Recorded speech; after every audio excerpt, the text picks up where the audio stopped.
Sheriff Melissa Martinez stood at her office window, watching the sun rise over Ridgeview County. Her coffee had gone cold, but she hardly noticed. Being up before dawn was normal for her.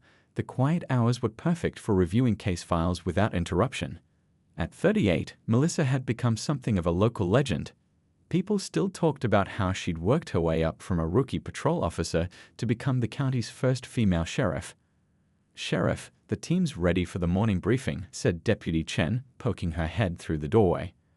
Melissa nodded and gathered her files. As she walked through the station, officers greeted her with respect in their eyes. She'd earned it the hard way.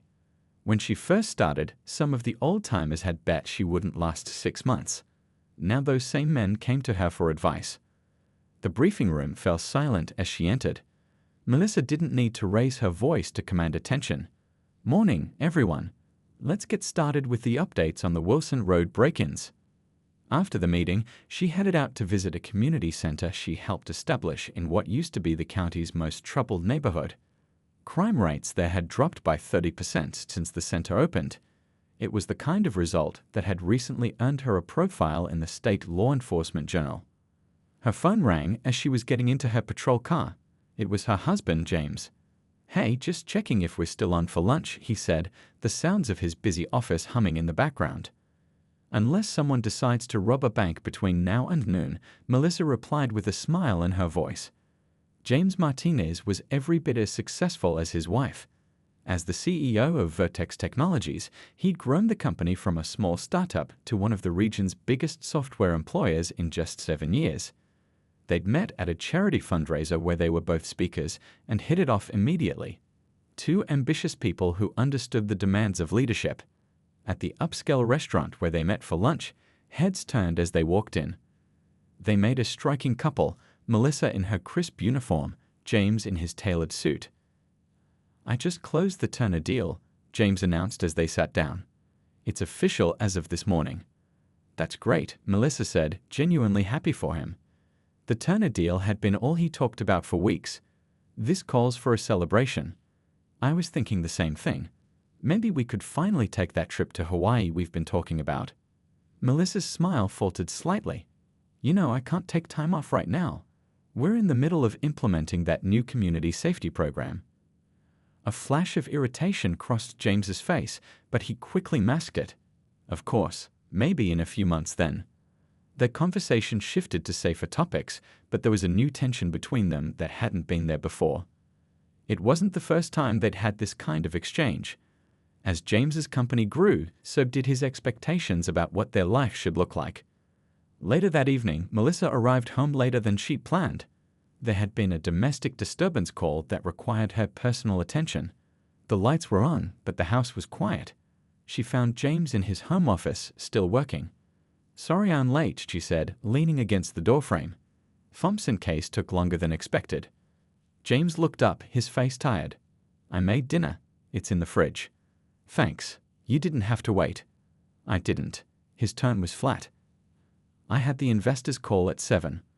An awkward silence stretched between them.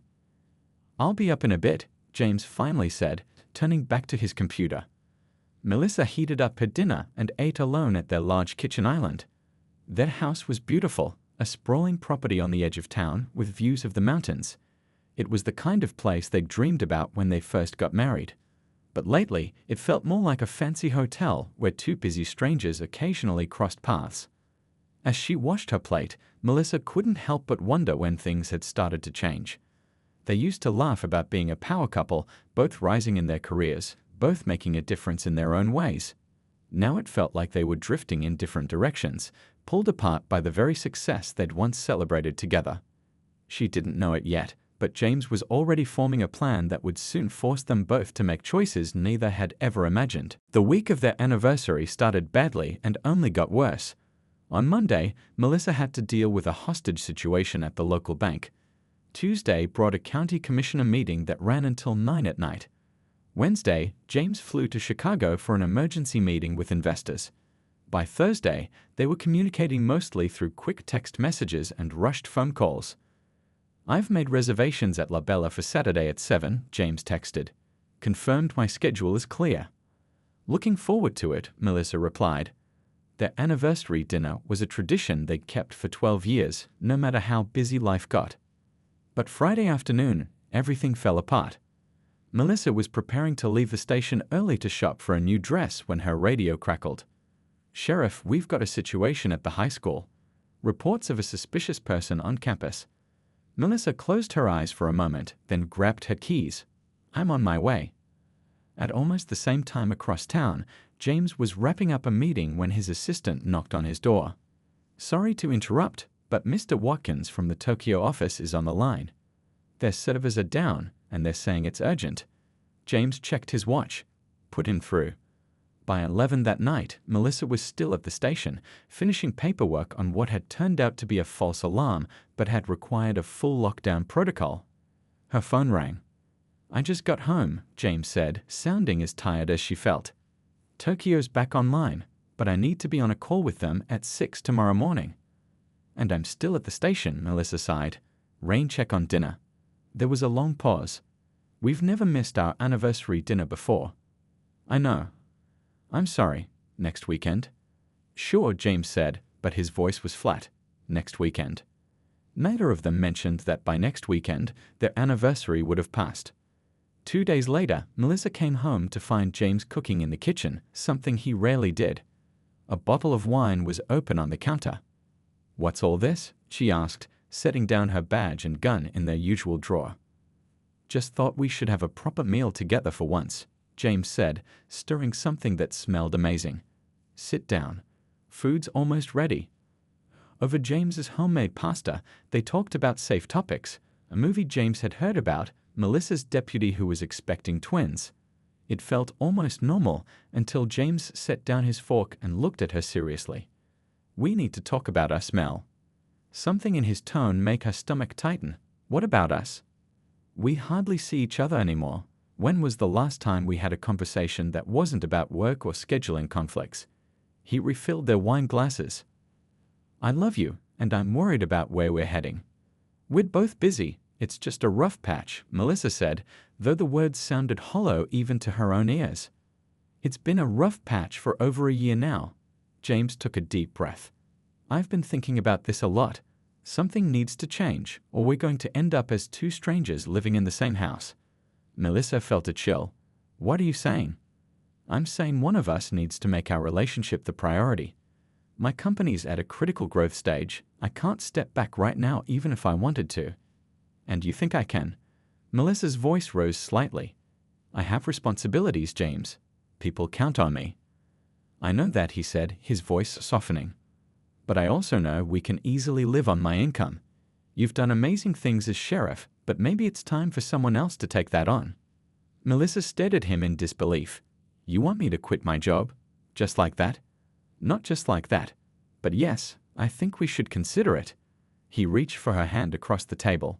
"Think about it. No more middle-of-the-night calls, no more missed dinners, no more wondering if you'll come home safely. We could start planning for a family. Travel. Have a life together instead of just crossing paths." "I've worked my entire adult life to get where I am," she said quietly. "I know. And I'm incredibly proud of you. But is your job more important than us?" Melissa pulled her hand away. "That's not fair." "Maybe not," James admitted. "But nothing about this situation feels fair right now." They finished dinner in silence. Later, lying awake in bed, with James sleeping beside her, Melissa stared at the ceiling. Was he right? Was she putting her career ahead of their marriage? She loved her job, the sense of purpose, the respect she'd earned, the difference she made. But she loved James too. For the first time in her career, Sheriff Melissa Martinez wasn't sure what to do next. For the next 3 weeks, Melissa walked around with a knot in her stomach. Every time she put on her uniform, she wondered if it might be one of the last times. Every meeting with her deputies felt bittersweet. She found herself looking around her office, noticing little things she'd never paid attention to before: the framed photo of her academy graduation, the dent in her desk from when she'd slammed down a phone after a particularly frustrating call with the mayor. "You okay, boss?" Deputy Chen asked one morning, catching Melissa staring out the window. "You seem distracted lately." "Just thinking," Melissa replied, forcing a smile. "How's the Robinson case coming along?" She hadn't told anyone at work about James's suggestion, no, his request. She couldn't bring herself to say the words out loud. Telling someone would make it real, and she wasn't ready for that. At home, James acted as if their conversation had settled things. He started leaving real estate magazines around the house, pages folded to show homes in neighborhoods farther from town. Better schools, he mentioned casually over breakfast. More space for kids. Kids, they'd talked about children years ago, agreeing to wait until they were more established in their careers. Somewhere along the way, the topic had faded from their conversations. Now James was bringing it up again, as if it were another selling point for her resignation. "I made an appointment with Bill Anderson," James said one evening, referring to their financial advisor. "Just to go over some numbers, make sure we're on solid ground for changes." Melissa nodded, not trusting herself to speak. She felt trapped between two impossible choices, the career she loved and the marriage she valued. She called her old mentor, Captain Rivera, who had retired 3 years earlier. "I don't know what to do, Frank," she admitted. "When did you know it was time to step down?" The older man's voice was gentle on the phone. "When my doctor told me I'd be dead in a year if I didn't." "That's not your situation, Mel." "But what about family? Did you ever regret the time the job took from your home life?" There was a long pause. "Some days. But regret's a complicated thing. I also would have regretted giving up something that defined me before I was ready." The conversation didn't solve anything, but it helped her realize she needed more perspectives. The next day, she made an appointment with Dr. Taylor, a therapist several of her officers had seen after critical incidents. "It's not just about the job," Melissa explained during their session. "It's about who I am. If I'm not Sheriff Martinez, then who am I?" "Who were you before you became sheriff?" Dr. Taylor asked. "Those parts of you still exist." The question followed Melissa for days afterward. Who was she beyond her badge? Just Mrs. Martinez, the CEO's wife? The thought made her feel hollow. Then came the call that changed everything. Shots fired at the Palmer Street apartments. "Officer needs assistance." Melissa was the closest unit. She arrived to find one of her rookie officers pinned down behind his patrol car, an armed suspect firing wildly from a second-floor window. Without hesitation, she positioned her vehicle as additional cover and helped coordinate the response. What happened next was a blur. The suspect emerging onto a balcony, Melissa shouting commands, the man turning his weapon toward her. She fired once. The suspect went down, his bullet grazing her upper arm. By the time she got home that night, her arm bandaged and her uniform jacket slung over her shoulder to hide the blood-stained tear, James was waiting up. His face went pale when he saw the bandage. "It's nothing," she said quickly. "Just a scratch." A scratch. His voice shook. "You could have been killed." "But I wasn't. It's part of the job, James." "That's exactly the problem." He stood up, running his hands through his hair. "Every day I wonder if you're coming home." "I can't live like this anymore, Mel." "So this is about you?" "Your peace of mind." "It's about us having a future together." He took a deep breath, visibly trying to calm himself. "Look, I know the timing is terrible, but this just proves my point. The job is dangerous. It's unpredictable. Our life together deserves better than whatever scraps of time and energy are left after your department takes everything else." Melissa stared at him, suddenly exhausted beyond words. Maybe he was right. Maybe it was selfish to keep putting herself at risk, to keep choosing her officers and her community over her marriage. The next morning, still numb and confused, she requested a meeting with the county commissioners. She had a resignation letter to write. Melissa stared at her reflection in the full-length mirror. She barely recognized herself in the tailored blue dress and pearl necklace. After 6 weeks of being a housewife, she was still getting used to clothes that weren't uniforms and shoes that weren't practical boots. She turned sideways, smoothing the fabric over her hips.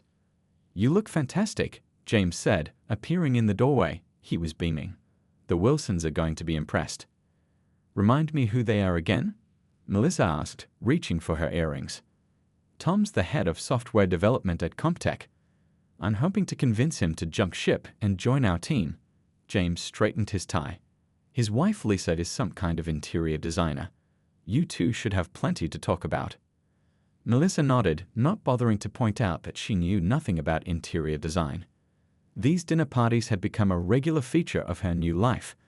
James would invite potential employees, investors, or business partners over, and she would play hostess. The food was usually catered, but she was expected to serve it and keep conversation flowing. The caterers are setting up downstairs, James continued. The wine is chilling. Anything else we need? Everything's under control, Melissa replied with a practiced smile. As she followed him downstairs, Melissa thought about how quickly her world had shrunk. Her resignation had made local headlines. County's first female sheriff steps down. The official reason given was to focus on family priorities.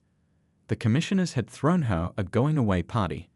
Her deputies had given her a plaque thanking her for her service. And then, just like that, it was over. Now her days revolved around managing their household, coordinating with cleaning staff, planning James's social calendar, and finding ways to fill the empty hours in between.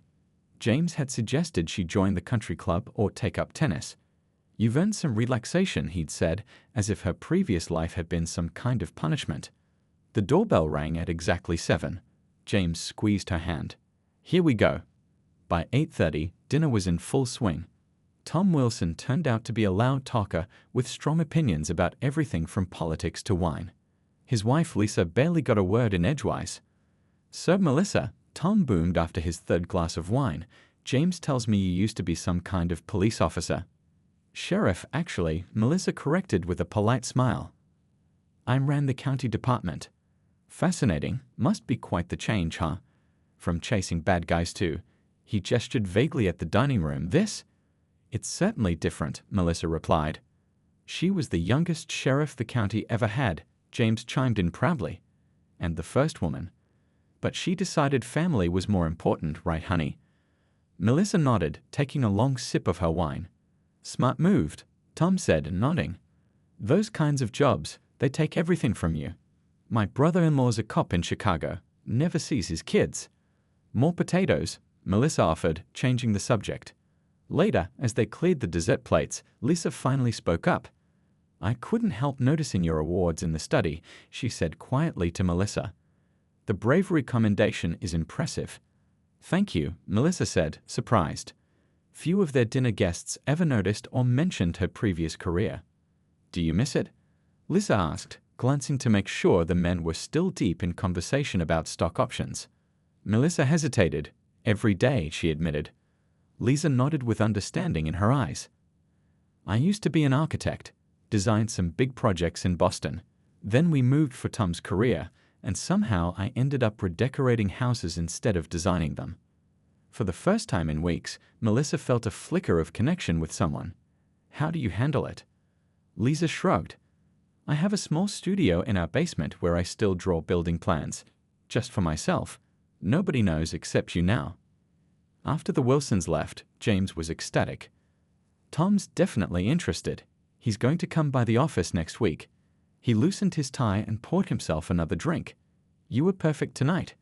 Did you see how impressed they were when I mentioned you were a former sheriff?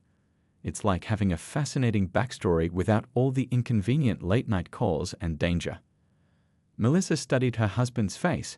Had he always seen her career as just an interesting conversation piece? A backstory? I'm tired, she said. I think I'll go up. Alone in their bathroom, she opened her laptop, something she'd been doing more and more in private moments. She scrolled through local news, scanning for crime reports and police activity. There had been an armed robbery at the mall. A drove bust near the high school. Life in Ridgeview County went on without her. She closed the laptop and stared at her reflection again. The pearls felt heavy around her neck. 3 months into her new life, Melissa had developed a routine. Mornings were for exercise, running the trails behind their house, the only time she felt something close to her old self. Afternoons were for household management, charity committee meetings, or lunch with the wives of James's business associates. Evenings belonged to James, dinner ready when he arrived home, a sympathetic ear for his work stories, and the occasional business function where she smiled and charmed as needed. It wasn't terrible, just empty, like living someone else's life. That Tuesday started like any other. James had left early for a meeting. Melissa had just finished her run when her phone buzzed with a text from him. Working from home this afternoon, Important calls with the commission. Make sure house is quiet. She texted back a quick "ok" and headed for the shower. James rarely worked from home, preferring the energy of his office. But he had mentioned something about server upgrades happening this week. Around 2 o'clock, Melissa was in the kitchen planning dinner when she heard James's voice rising from his home office. The door was closed, but something in his tone caught her attention, a sharp, urgent quality she rarely heard. She hesitated near the door, not wanting to interrupt if he was in the middle of something important. "Listen, our friend at the commission guaranteed this wouldn't be an issue," James was saying, his voice tight with frustration. "We've already moved the assets. There's no paper trail." Melissa froze. Paper trail? Assets? Something cold settled in her stomach. "Of course I understand the risks," James continued after a pause. "But the merger is happening next month whether we're ready or not. The CompTech information is solid gold. Their security team has no idea we've been accessing their servers." Melissa's law enforcement instincts, dormant for months, suddenly flared to life. CompTech, wasn't that where Tom Wilson worked? The loud man from their dinner party. "The stock will jump at least 15 points when the news breaks," James was saying. "Our investors will triple their money overnight. Just make sure your people maintain their positions until I give the signal." She backed away from the door quietly, heart pounding. What had she just heard? It sounded like, but no, James wouldn't be involved in something illegal. He was ambitious, sure, but corporate espionage. Insider trading? That wasn't the man she married. Was it? Melissa retreated to the kitchen, mind racing. Maybe she'd misunderstood. Maybe accessing their servers meant something legitimate in tech speak. Maybe our friend at the commission was just a figure of speech. But as she mechanically chopped vegetables for dinner, other moments began clicking into place like puzzle pieces. James's company's suspiciously rapid growth, his nervousness whenever she'd mentioned her cybercrime task force work, the odd comment from an investor at last month's party about having friends in the right places. When James emerged from his office an hour later, she had arranged her face into its now familiar pleasant mask. "Productive calls?" she asked, sliding a glass of iced tea toward him. "Very." He looked distracted, checking something on his phone. "The CompTech acquisition is moving forward. Still confidential, of course." "Of course," she echoed. "Tom Wilson must be excited." Something flickered across James's face. "Tom doesn't know yet. Nobody at CompTech does. That's how these things work." "I see." She turned back to the stove, heart hammering in her chest. "Will you be working from home again tomorrow?" "No, too many in-person meetings." He came up behind her, kissing the back of her neck. "You know, I was thinking we should take a long weekend soon. Maybe that beach house on the coast you liked. You've been such a trooper about all this." A trooper? Like she was a child being brave at the doctor's office. "Sounds nice," she replied, stirring the sauce with more force than necessary. That night, after James fell asleep, Melissa lay awake staring at the ceiling. Her mind kept replaying fragments of what she'd overheard. If what she suspected was true, her husband was engaged in serious federal crimes, crimes that could send him to prison for years. Part of her wanted to wake him up, demand answers, give him a chance to explain. The wife in her wanted to believe there was an innocent explanation. But the sheriff in her, the part of herself she'd tried to bury these past months, knew better. You didn't confront suspects without evidence. You didn't tip your hand until you were ready to move. For the first time since turning in her badge, Melissa felt a clear sense of purpose. She needed to know the truth, and if her suspicions were correct, she needed to decide where her loyalties truly lay, with her husband or with the law she had sworn to uphold. Melissa watched the wipers push away the morning rain as she parked outside the coffee shop. She'd told James she was meeting with the charity committee, but that was 3 blocks away and 2 hours later. She checked her reflection in the rearview mirror, adjusting the scarf around her neck. It felt strange doing this, lying, sneaking around, but then again, everything felt strange these days. Inside, Deputy Chen, now Acting Sheriff Chen, was already waiting at a corner table. "It's good to see you," Chen said, standing to give her a quick hug. "You look different." Melissa laughed softly. "You mean I look like someone's wife instead of your boss?" "I didn't say that." Chen smiled. "How's civilian life treating you?" "It's fine," Melissa said automatically, The same answer she gave everyone. How's the department? They chatted about the station, old colleagues, recent cases. To anyone watching, they were just friends catching up, which was true as far as it went. So, Chen said eventually, lowering her voice, your message said you needed to discuss something sensitive. Aren't you okay? Melissa took a deep breath. What I'm about to ask stays between us, understood? Not as sheriff to deputy, but as a friend asking a favor. Chen nodded, her expression turning serious. I need to know who's handling financial crimes at the FBI field office these days, specifically securities fraud, insider trading, corporate espionage. That would be Agent Patel. Why? I can't say right now. Melissa stirred her coffee. Could you arrange a meeting? Unofficial. Just me and him. Chen studied her face. This sounds serious. It might be nothing, but if it's something, Melissa let the sentence hang. I'll set it up. But Mel, be careful. Whatever this is. I'm always careful, Melissa said with a smile that didn't reach her eyes. 3 days later, she was sitting in Agent Patel's car in a park 20 miles from home. The location was her idea, far enough from anyone who might recognize her. I appreciate the discretion, she told him after explaining what she'd overheard. Agent Patel nodded. Your reputation precedes you, Sheriff Martinez. If you think there's something here, I'm inclined to believe you. Ex-sheriff, she corrected. And I don't have proof yet, just suspicions. That's where we can help each other. We've had Comtech on our radar for potential security breaches, but we haven't identified the source. He handed her his card with a number written on the back. This is my direct line. Anything you hear, anything you see, document it and contact me. I will. Be careful, he added, echoing Chen's warning. If your husband is involved in what you're describing, these are serious federal offenses. People have done desperate things to avoid prosecution. Melissa thought about the man she'd slept beside for 12 years. He wouldn't hurt me. Agent Patel just looked at her. After 15 years in law enforcement, she knew what that look meant. Everyone was capable of anything under the right circumstances. Back at home, Melissa began her careful documentation. A small notebook hidden in her running shoes tracked dates, times, names. When James mentioned business contacts, she casually committed them to memory, then researched them later. She started volunteering to organize his home office, noting file names and folder structures while appearing to simply tidy up. Being a housewife suddenly became the perfect cover. No one paid attention to her at James's office parties as she circulated with drinks, overhearing fragments of conversations. The cleaning staff never questioned why she was in James's study late at night. Even James himself had stopped noticing her movements around the house. She had become background, expected but not observed. I'm hosting the executive team for dinner next Thursday, James told her one morning over breakfast. The Comtech deal is finally ready to announce. We're celebrating early. That's wonderful, honey, she replied, already making mental notes. Should I plan for 8 or 10? Better make it 12. And let's use the good china. He kissed her cheek. What would I do without you?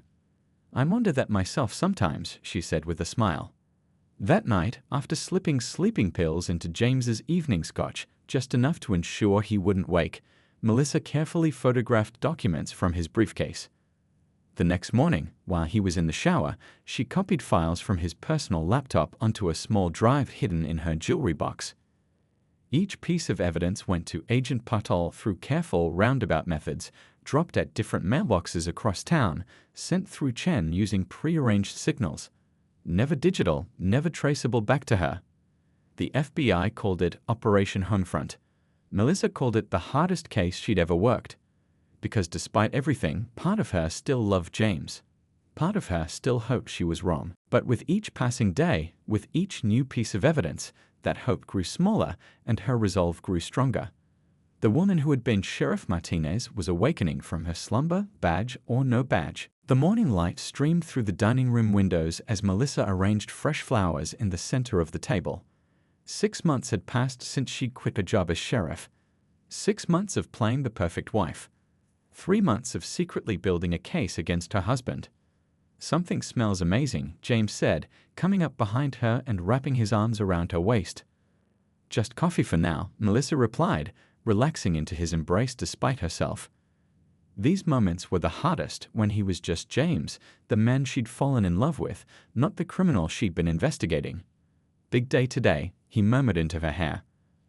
The CompTech acquisition goes public this afternoon. The stock is going to explode. I'm proud of you, she said, the practiced lie coming easily now. He squeezed her once more before releasing her. I'll be home early. We should celebrate. After he left, Melissa sent a text to a number stored in her phone under yoga instructor. 2 words. It's time. She spent the morning like any other day, laundry, emails, lunch preparation. At 12:30, her phone rang. Everything's in place, Agent Patel said without preamble. The warrants are signed. We move at 3. I'll be here, Melissa replied, her voice steady despite her racing heart. At 2:45, she heard James's car in the driveway, earlier than expected. She quickly texted Patel, he's home now. James burst through the door, his face flushed with excitement. I couldn't wait at the office. Had to come home and tell you in person. He grabbed her hands. It's happening, Mel. The announcement just went out. CompTech is ours, and our stock is already up 12 points. Melissa forced a smile. That's wonderful, honey. Wonderful doesn't begin to cover it. He laughed, pulling her into a hug. We're set for life.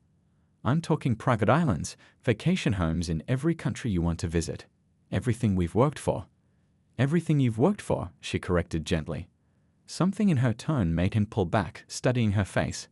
What's wrong? Aren't you happy?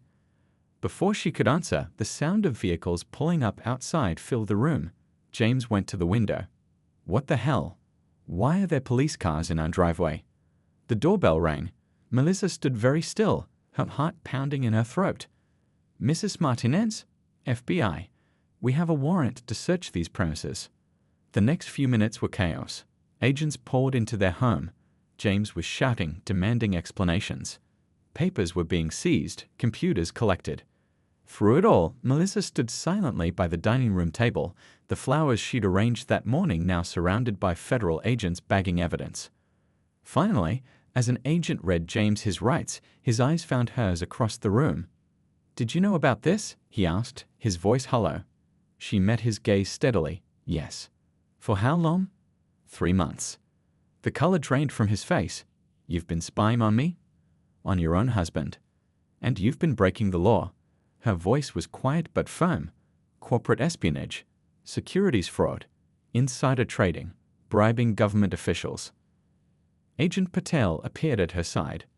Mrs. Martinez, we'll need you to come answer some questions as well. James's eyes widened. Mrs. Martinez, they know you? You've been working with them. For the first time in months, Melissa felt the weight lift from her shoulders. No more pretending. No more perfect housewife. You wanted me to quit being sheriff, she said, stepping closer to James as the agents prepared to take him away. You were right about one thing, I did need a change. But you were wrong about why. I did this for us, James said desperately. For our future. Melissa shook her head. I didn't marry a criminal, James. I married a man I thought shared my values. So what happens now? He asked as agents moved to escort him out. Now you face the consequences of your choices. She took a deep breath. And I figure out who I am without a badge or a husband. As the agents led James to the waiting cars, Melissa sat down at the dining table, surrounded by the wreckage of her marriage. Agent Patel returned, sitting across from her. That was some of the finest undercover work I've ever seen, he said quietly. The Bureau could use someone with your skills. Melissa looked up, surprised. Aren't you offering me a job? Just planting a seed. He handed her his card, his official card this time. When the dust settles, give me a call. After everyone had gone, Melissa walked through the silent house, touching familiar objects that suddenly seemed like they belonged to someone else's life. In the study, a framed photo caught her eye, herself in uniform at her swearing-in ceremony as sheriff. She'd forgotten James had kept it. She picked up the frame, studying her younger face, the pride in her eyes. That woman hadn't disappeared after all.